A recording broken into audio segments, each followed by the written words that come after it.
नमस्कारम। कैसे हैं आप सभी? हम अंतिम दौर में हैं। जीआईसी के, जीडीसी के, जो जीएस वाले पेपर हैं, चाहे वो सोशियोलॉजी वाले भी पेपर हों, सारे मोस्टली खत्म हो रहे हैं। 3 से 4 पेपर बचे हैं। उसके बाद में कुछ जो मोस्ट इम्पोर्टेंट क्वेश्चन है, जो आने लायक हैं, मैं वो कराने वाला हूँ। तो अभी 3 से 4 पेपर बचे हैं, इनको कर लेते हैं और इसमें कुछ एक्स्ट्रा चीज़ें भी हैं जो बहुत काम की हैं। ठीक है? प्लीज़ बहुत काम आने वाली, करके जाना इन सबको। चलो, क्वेश्चन पहला क्या है? एसिड्स हैं। देखो रिपीटेशन हो रहा है क्वेश्चंस का, कई सारे क्वेश्चन इसमें, कई सारे ऑप्शंस रिपीटेशन भी हो रहे हैं। इसीलिए ना मैं कहता हूँ कि भाई पीवाईक्यूज इंपॉर्टेंट होते हैं, क्योंकि अ, हमने देखा है, सेम पैटर्न देखा है। 4 से 5 पेपर हमने जीडीसी करे, 5 से 6 पेपर हमने जीआईसी करे, तो दिखा रहा है ना कि क्वेश्चंस का रिपीटेशन हो रहा है ना। तो इसमें कुछ नए एसिड हैं, इसको सॉल्व करते हैं। बताओ एसिटिक एसिड कहाँ मिलेगा? सिरका में, विनेगर में। ओके, थोड़ा सा इसको बड़ा करता हूँ, एक सेकेंड। उसके बाद में लैक्टिक एसिड किस में मिलता है? दूध में मिलता है भाई। ब्यूट्रिक एसिड कहाँ मिलता है? ये नया है, मेंशन करना इसको। मक्खन में मिलता है। और सिट्रिक एसिड कहाँ मिलता है? आपका नींबू में मिलता है। ठीक है। Question number second, which of the following is not true? Not a true fish. True fish की परिभाषा क्या है? पहले तो ये समझ लो कि ट्रू फिश क्या, किसको कहते हैं, कॉन्सेप्ट है। देखो, 5 प्रकार के किंगडम बताए गए हैं। ठीक है, जीव विज्ञानों में, जीव बायोलॉजी में जो जीव जंतु होते हैं उनको 5 प्रकार के वर्गीकरणों में बांटा है, आधुनिक 5 प्रकार में। ठीक है, किंगडम बोलते हैं उसको। तो उसमें से एक होता है वर्टिब्रा, एक होता है इनवर्टिब्रा। वर्टिब्रा मतलब हिंदी में कशेरुकी, कशेरुकी। ठीक है, एक होता है अकशेरुकी। ओके, इनकी रीढ़ की हड्डी होती है, रीढ़ की हड्डी इनके तो होती है और इनके नहीं होती। तो जिनके रीढ़ की हड्डी होती है, वैज्ञानिकों ने क्या करा कि भाई वो ही क्या होंगे, वो ही ट्रू फिश में कहलाएगी, और जिसकी रीढ़ की हड्डी नहीं होती है वो ट्रू फिश के अंदर नहीं आएगी। बात समझ आई आपको कशेरुकी और अकशेरुकी के बारे में? ठीक है, तो देखो, रेड फिश, डॉग फिश और कैट फिश, ये तीनों क्या है? ये जो ट्रू फिश है। लेकिन जेली फिश ट्रू फिश नहीं है। आंसर क्या होगा इसका?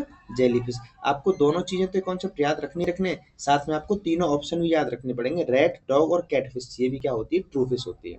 नेक्स्ट अगर कोई क्वेश्चन में आया तो मान लो ये 2 ऑप्शन रख दिए इन्होंने, डॉग फिश रख दिया, कैट फिश रख दिया और जेली फिश रख दिया, तो ऑड वन आउटवर्ड करने में ना बहुत हेल्प मिलती है इनसे। ठीक है। क्वेश्चन नंबर तीसरा, कठोर व्यायाम की अवधि में निम्नलिखित में से किस उत्पादन पेशियों में चयापचय उत्पाद के रूप में होता है? देखो, ये कह रहा है कि जब हम एक्सरसाइज करते हैं तो जो हमारी मसल्स होती हैं वो कौन सा एसिड, कौन सी चीज है जो बाई प्रोडक्ट के रूप में वो प्रोड्यूस करते हैं? कौन है? ग्लाइकोजन है, प्रोटीन है, वसा है, या फिर लैक्टिक एसिड है? क्या आंसर आएगा इसका? Lactic acid. जब यही लैक्टिक एसिड यूरिक एसिड में बदलता है ना, जो घुटनों में दर्द होता है, तब गठिया वाई बनती है, इसको हम अर्थराइटिस भी बोलते हैं, है ना। क्वेश्चन नंबर चौथा क्या है? कलर ब्लाइंडनेस के बारे में भाई क्वेश्चन है। क्या कह रहा है कि रंग वर्णांधता पुरुषों में स्त्रियों की अपेक्षा अधिक होती है। ठीक है, रतौंधी वृद्धजनों को होती, युवाओं को नहीं। देखो क्या है, रंग, कलर ब्लाइंडनेस स्त्रियों की अपेक्षा पुरुषों में अधिक होती, सही बात है, बिल्कुल पुरुषों में भाई अधिक होती है, फैक्ट है। सेकंड क्या है कि रतौंधी वृद्धजनों को होती है, युवाओं को नहीं। नहीं, दोनों को ही होती है यार, युवाओं को भी होती है। ठीक है, तो आंसर क्या होगा इसका? आंसर होगा ए। किसकी कमी से होता है? विटामिन ए की कमी से। क्या हो, विटामिन ए की कमी से कौन सा रोग होता है? रतौंधी। ओके, चलो क्वेश्चन नंबर 5वां, ध्वनि तरंगे में ध्रुवण नहीं होता है, polarization does not happen in sound waves. ध्वनि तरंगे अनुप्रस्थ तरंगे होती, sound waves are transverse waves. क्या है? ध्वनि तरंगों में ध्रुवण नहीं होता है, ध्वनि तरंगों में अनुप्रस्थ तरंगे होती हैं। तो आंसर क्या होगा इसका? आंसर होगा भाई, कहाँ है? सी होगा, ए सही है और आर गलत है। क्यों? क्योंकि ध्वनि तरंगे अनुप्रस्थ तरंगे नहीं होती हैं। थोड़ा सा अंतर समझ लो आप। एक होती है ट्रांसवर्स वेव्स और एक होता है आपका लॉन्गिट्यूडनल वेव्स, लॉन्गिट्यूडनल वेव्स। एक कॉन्सेप्ट है, काम का है, थोड़ा सा आगे भी परेशान करेगा। देखो, यहाँ समझ जाओगे तो फिर कॉन्सेप्ट को आगे भी आप अप्लाई कर लोगे। ठीक है, क्या विशेषता होती है इसकी? देखो, हाँ, ये कौन सी है? अनुप्रस्थ। अनुप्रस्थ। और ये क्या है? अनुदैर्घ्य। अनुदैर्घ्य क्या है? अनुप्रस्थ वेव क्या है? ऐसी तरंगें जिनको माध्यम की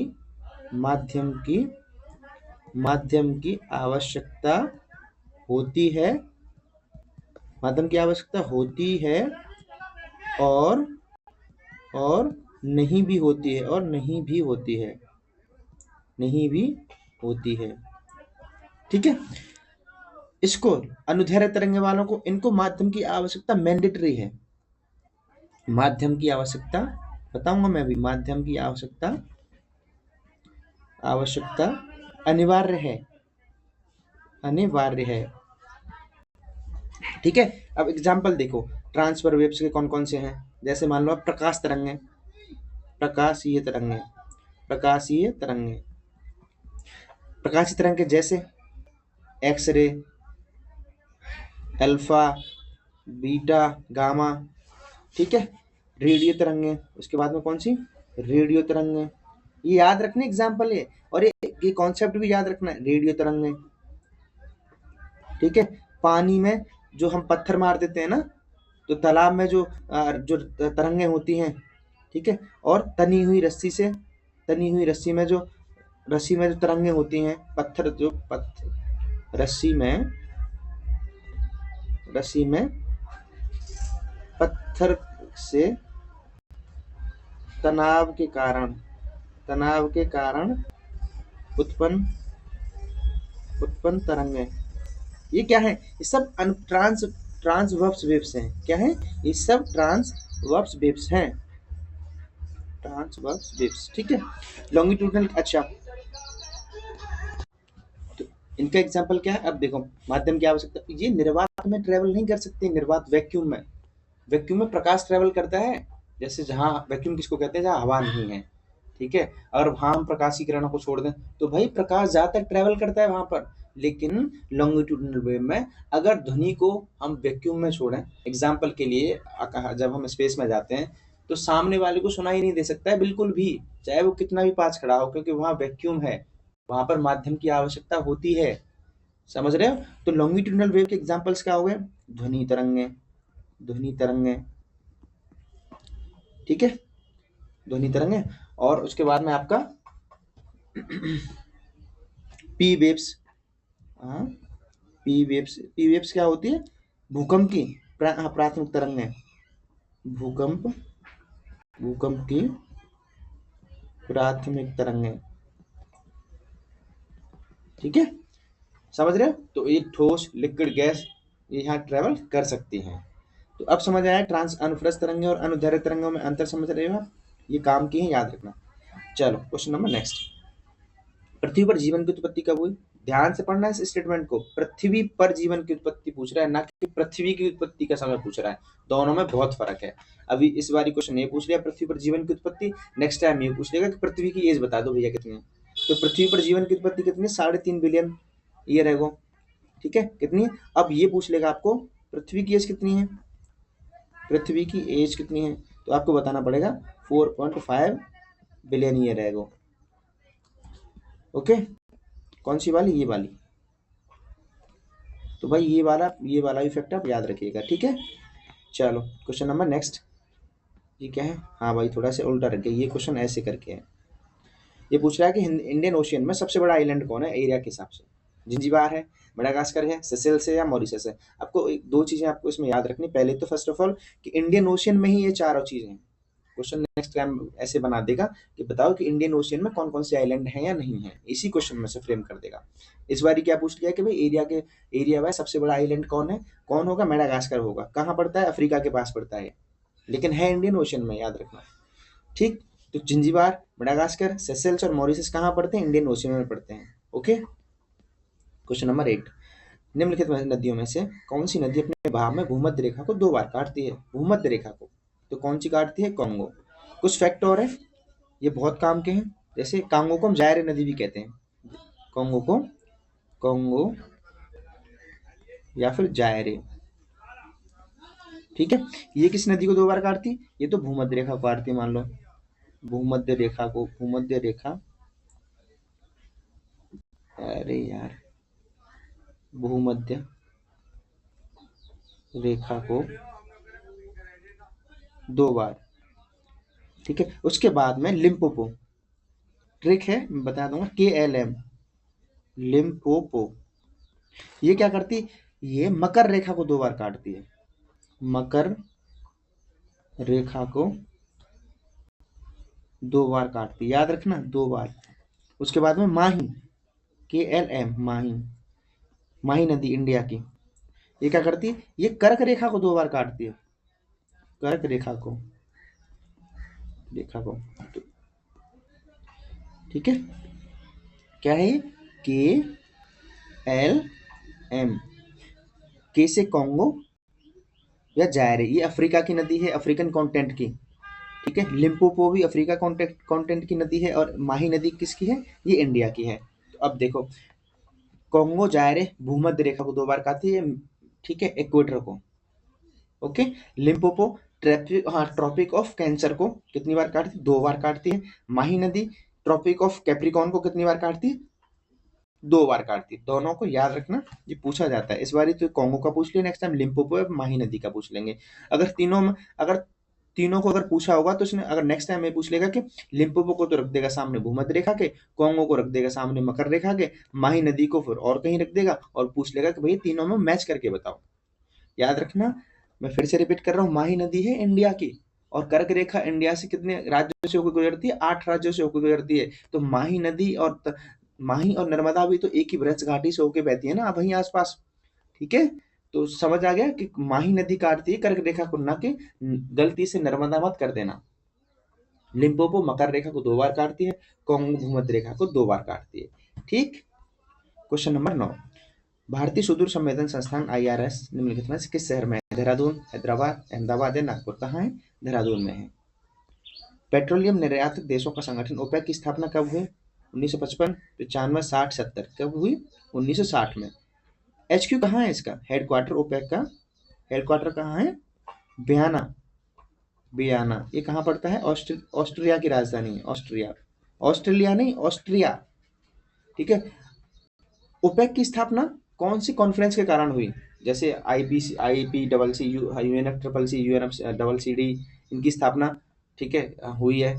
तो ऐसे ही कौन सी कॉन्फ्रेंस के तहत ओपेक की स्थापना हुई, तो बगदाद कॉन्फ्रेंस के तहत। बगदाद कहाँ पड़ता है, इराक का, इराक की राजधानी बगदाद, बगदाद कॉन्फ्रेंस से पूछ लिया जाता है, इसलिए मैं लिखा रहा हूँ। बगदाद कॉन्फ्रेंस के तहत ओपेक की स्थापना हुई, ठीक है, 1960 में, ओके। क्वेश्चन नंबर 11, भारतीय संविधान के किस अनुच्छेद के अंतर्गत लोक सेवा आयोग के अध्यक्ष एवं सदस्य को उनके पद से हटाया जा सकता है, 320, 322, 315, फिर 317। आंसर क्या होगा इसका, 317। देखो, यूपीएससी, यूपीएससी कौन से भारत के पार्ट में आता है, मुझे बताओ, रिवीजन हो जाएगा आपका। पार्ट 14, ठीक। आर्टिकल कहाँ से कहाँ तक है, आर्टिकल है आपके 314, हाँ, 315 से 323 तक, ठीक है। आर्टिकल 315 क्या कहता है कि एक यहाँ सेवाओं के लिए क्या होगा, संघ लोक सेवा आयोग प्लस स्टेट, ठीक है, स्टेट PSC होगा। राज्यों के लिए एक लोक सेवा आयोग होगा और संघ के लिए एक आयोग होगा, जिसकी नियुक्ति कौन करेगा, राष्ट्रपति करेगा। टर्म्स एंड टेन्योर कितना होता है, 6 वर्ष या 65, ठीक है। आर्टिकल 370 आपको पता चल गया कि इनको हटाया जा सकता है, बस 2 मोस्ट इंपोर्टेंट आर्टिकल हैं, ये याद रखना कि 370 और 315। एक और चीज है, भारत में 3 ऐसी संस्थाएं हैं जिनके 3 ऐसी गवर्निंग बॉडीज के सदस्य हैं जिनका कार्यकाल 6-6 वर्ष होता है। बताओ कौन कौन है, एक तो यूपीएससी का, एक attorney general of India, sorry, जो आपका कंप्यूटर जनरल ऑफ इंडिया होता है, ठीक है। उसके बाद में आपका CGI, ओके। तो इनकी कितना होता है, 6-6 वर्ष होती हैं। कितना है, CGI chief election commissioner, sorry CGI नहीं, चीफ जस्टिस नहीं, चीफ इलेक्शनर कमिश्नर, CEC, ये क्या है, मुख्य चुनाव आयुक्त, मुख्य चुनाव आयुक्त, यूपीएससी, सीईसी और उसके बाद में आपका कैग होता है, कैग कंप्यूटर, ठीक है, ये वाला। इनकी तीनों की कितनी इतनी होती है, 6 वर्ष एंड 65 वर्ष। कार्यकाल कितना होता है, 6 वर्ष 65 वर्ष पूरे होने तक। तो 3 ऐसी संस्थाएं हैं भारत में जिनके सदस्यों का कार्यकाल कितना होता है, 6 वर्ष या फिर 65 वर्ष। ठीक है, ये बात आप जानते रहिएगा। क्वेश्चन नंबर 11, भारत के राष्ट्रपति निम्नलिखित में से किसको अपना त्याग पत्र देते हैं? किसको देते हैं? भारत के मुख्य न्यायाधीश को, लोकसभा के अध्यक्ष को, भारत के प्रधानमंत्री को, या फिर भारत के उपराष्ट्रपति तो लोकसभा के अध्यक्ष को। कौन किसको मत देते हैं, बताओ क्या होगा? त्याग पत्र कह रहा है वो, ना कि ओथ के बारे में बात कर रहा है। दोनों में फर्क है, यही चीजें होती हैं। आंसर क्या होगा इसका? डी। यही छोटा सा फैक्ट है, यही कंफ्यूजन हो जाते हैं कि देखो, ओथ कौन दिलवाता है प्रेसिडेंट को ओथ कौन दिलवाता है? ओथ सेरेमनी कौन दिलवाता है? सीजीआई, भारत का मुख्य न्यायाधीश। ठीक है, लेकिन इसको रेजिग्नेशन किसको देता है?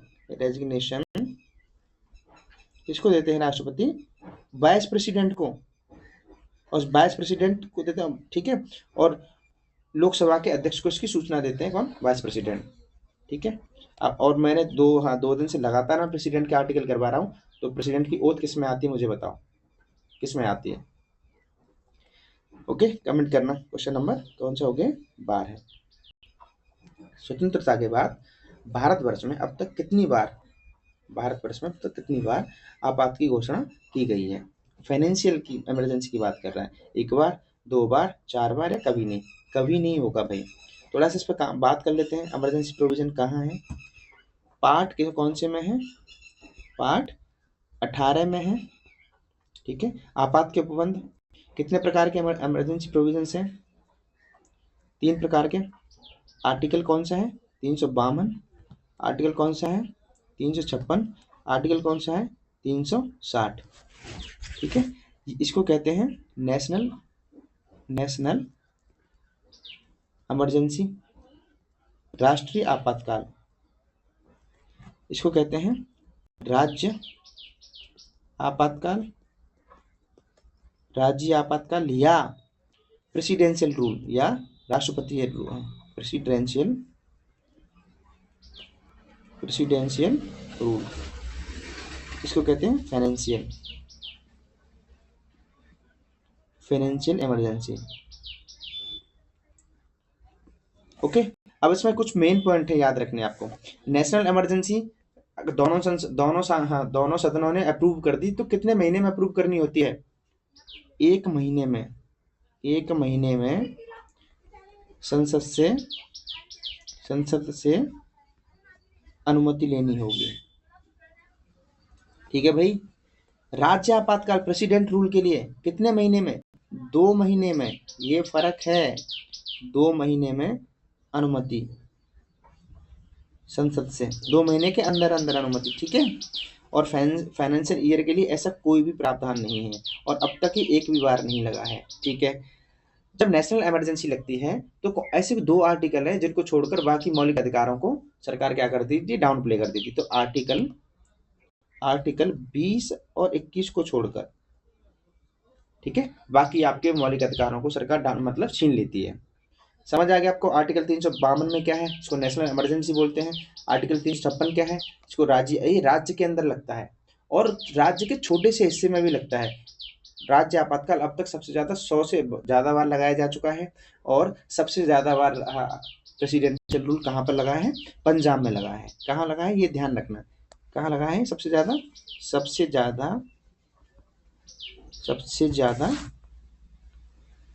प्रेसिडेंशियल रूल कहाँ लगा है? पंजाब में लगा है। ठीक है, उसके बाद में यही है मोस्ट यही याद रखना। Question number 13, India innovation index. अरे यार, हाँ भाई सॉरी, ये ऊपर जी से फिर चला गया कॉपी करके यार। अब कहाँ गए? हाँ ठीक है, अब सही जगह आ गए। क्वेश्चन नंबर 13 ऊपर चला गया। हाँ, वो चलो इसको कर लेते हैं। वह सारणी जो अंकों को तथा उनकी होने की बारंबारता को दर्शाती है। अंकों को होने की बारंबारता को दर्शाती क्या कहते हैं? Data table, source table, frequency distribution table या फिर स्टैटिस्टिकल टेबल। तो क्या है? बारंबारता। क्या आंसर होगा इसका? Frequency distribution table. Question number 14 India innovation index की प्रमुख पहल निम्नलिखित में से किस संस्था द्वारा की गई है? नीति आयोग, आरबीआई, सेबी या फिर सीएसओ? कौन है? इंडिया इनोवेशन इंडेक्स कौन निकालता है? नीति आयोग निकालता है। कब बना नीति आयोग मुझे बताना? 1 जनवरी 2015 को। नीति आयोग की फुल फॉर्म याद रखना, ठीक है, पूछ ली जाती है। देन ये इंडिया इनोवेशन इंडेक्स निकालता है, ये भी आप याद रखना। उसके बाद आपको क्या याद रखना कि ये तो ना तो स्टेचुरी बॉडी है, ना ये कॉन्स्टिट्यूशनल बॉडी है, ये क्या है? एक एग्जीक्यूटिव बॉडी है। इसका मतलब क्या होता है? कोई संवैधानिक संस्था नहीं है, कोई भी एक्ट और नियम से नहीं बनाया गया है। ये केवल और केवल क्या है? कार्यकारी आदेश पारित करके मंत्रिपरिषद के द्वारा एक इस बॉडी की स्थापना करी गई है, ठीक है। नीति आयोग के अध्यक्ष कौन होते हैं? प्रधानमंत्री। चेयरमैन कौन होते हैं इसके? पीएम। वाइस चेयरमैन को याद रखना आप, इसको कौन है? सीईओ को,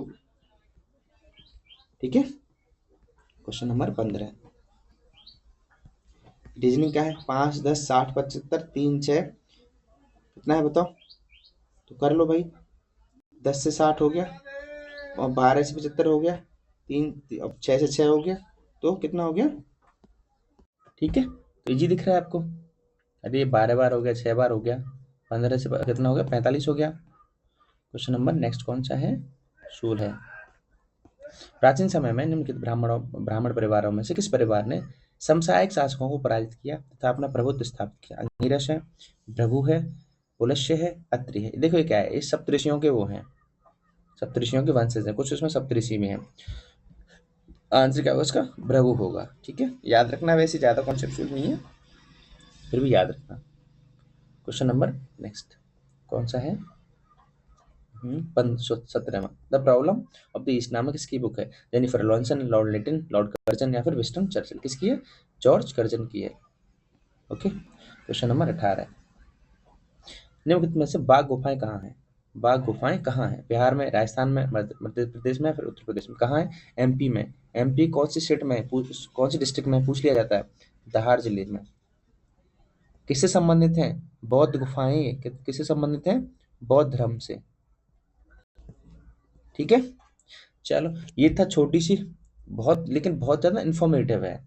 एक बार इसको करना और अपना स्कोर बताया करो यार, ठीक है। चलो मैं इस पीडीएफ को मैं टेलीग्राम में पिन कर दूंगा, जरूरत हो तो वहां से इसको रिवीजन कर लेना एक बार।